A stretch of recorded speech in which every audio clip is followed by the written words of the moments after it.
ko akwa abasonko titi wo enne da edi kan awo hye na wotwe mu nyina bens awareness ho nkomo na ye die enne fie ye de wie kura de a eno aye hye ase ehwe sensuo hye enkwan koko bibi ensuo wom gu obi ho a kwan be na wo befa so abo ho ban ansa kwa na wa hye akọ hospital enne ye to so na ya hye gas nso eno sa de na nsu si a se na ye be ye no ansa na ye de na aba ayaresabia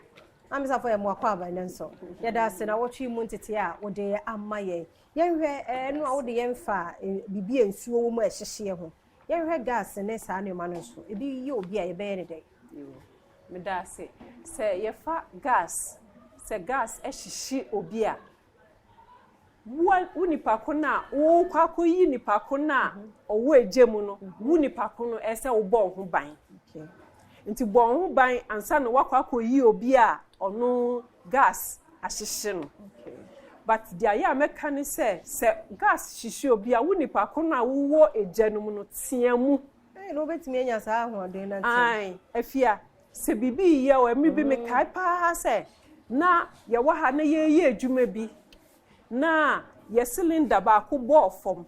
na me ka say cylinder bo fom me betimi a blast o me hwe na yarefo e wo hospital nyina wo nyina adwane no mo adjame me si obi a me fo say ade be blast no enti obi a wahyehye no ode ani bre enti wo betie me hiamboa o me hyehye o wo betie mu den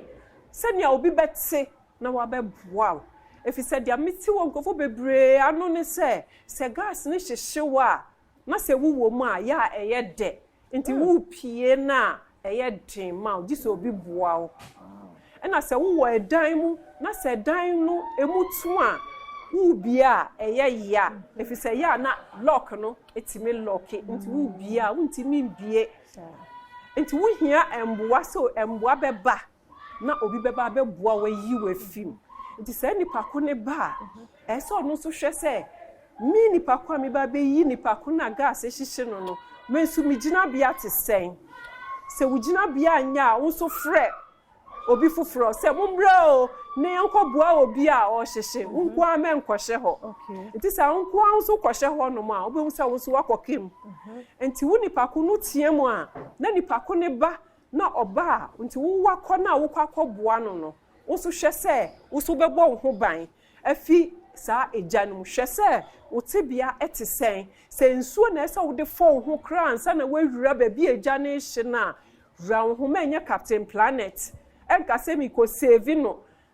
eja no atomu a ehye no there be at times create esa wo tibi fire service for ntem na omutimi ba na mo behwe sa na mani na no motimi ayi no enti sa eja na ato ni pakunu mu no wuyi ni pakuni pie na se enso na taade mu ni bibia ade a wo beyi ne ntem ede na ko ba bia mframa wo na wehuhu no se eja ne bia to na taade mu ono so fensuo gu ne ho saa na mani nsuo ne kakra ennom senia obetimi anya ahoden ata gina ne ho ensu bio but wo ni pako a wo kwakoyi no wo ni pako no bɔ ho ban eti sesenia gas no ti sesenia electricity tie se obi electricity so ni mu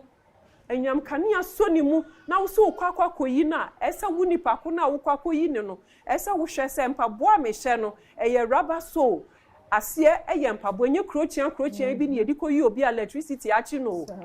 esa wo hwɛ se eye rubber ene wa asie esa wo so bɔ ho ban esa main switch ewo efie honom no wakwakwako dum no wonye dum ne pe wo se efie ho nyina be yesum eyesum a na fe wewrem na wo de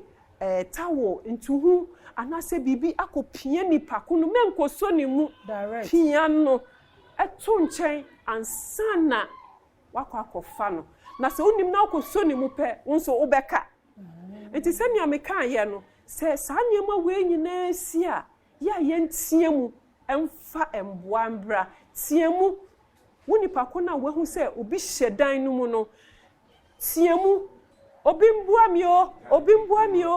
mbra ne yebeyi ni pei obi mbra ne yebeyi ni pei wo ye sa na emboa beba nkofo bebre beba na mo aba beboa nti sa woni pako no nso bɛkɔ na nso wakonya electric shock yɛmfa ho si ha na wɔtwe mu yɛbɛsa ba nkyɛn bere sɛmu biem ne yɛbɛto asa nkɔmmɔ yi ɛne afoforo so nti ɛne yɛda ase paa ne na wɔtwe mu afutuo ne nkyerɛkyerɛ a wɔde amma yɛn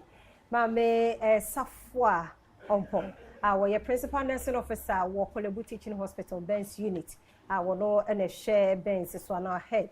ɛna nso na wɔtwe mu nyina mpo ne yɛdi nkɔmmɔ saa nti sɛ wɔn ho hwɛ kora na yɛ topic ni Ben's awareness wɔn mu nyina yɛ nkwara wɔn wɔ ɛba Kolebu a nsuohye abakwan ne nkatekwan ne kokɔ ahwehwɛ gu wɔn ho mesrɛ mo wɔn yɛhwɛ nkora no yie na yɛ mpanimfoɔ nso yɛhwɛ ho yie uti pains a wɔn kom no a wɔde wɔn bɛho ɛden ti hwɛ ho yie endpoint for me party clinic na daroma bidin de afia amankwa tamaklo na wɔtwe